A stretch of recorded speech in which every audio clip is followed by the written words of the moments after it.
Thank you all very much for this opportunity and for being here. My name is Dolores Canales. I'm a founding member of California Families Against Solitary Confinement, and my son is being held in solitary confinement in Pelican Bay State Prison. He is one of the many of thousands of prisoners that is being held on the indefinite SHU term, which means he did not have to commit an act of violence against another prisoner or guard in the prison. It means that he simply might have just had a drawing, or he might have known a prisoner that might be involved in somebody. It does not have to be a specific act. It's considered a housing purpose, not a disciplinary action. So July 1st, 2011, it literally changed my life.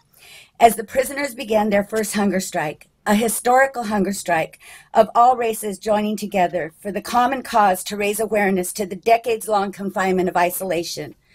A hunger strike that spread across the state of California, affecting thousands of prisoners, where thousands upon thousands joined in support to get the message out that in the state of California, there are thousands of prisoners being held in solitary confinement, and my son is one of those prisoners. My son has now participated in 3 hunger strikes since 2011, and for this, he has been punished. The efforts of the peaceful protest of the hunger strikers in California have been disciplinary documentation by CDC.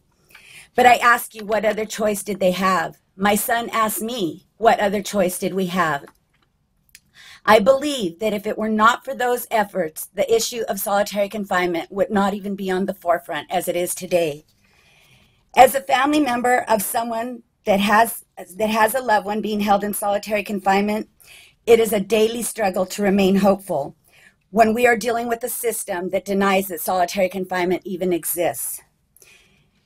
The words of my son stay with me daily.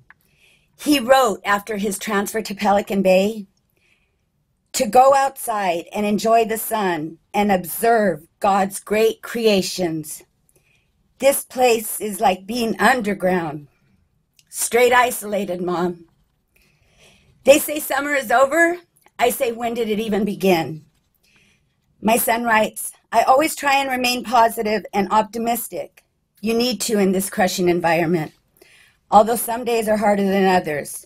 I admire the strength of my fellow prisoners that have been subjected to these nefarious conditions since this place opened.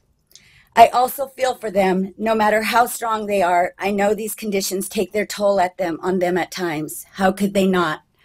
My son has only been held in solitary confinement for 13 years. And the reason that I say only is because I am now surrounded and involved with family members and activists and lawyers and activists that have been fighting this struggle for the past 30 years. So right now in the state of California, we are working on 2 bills.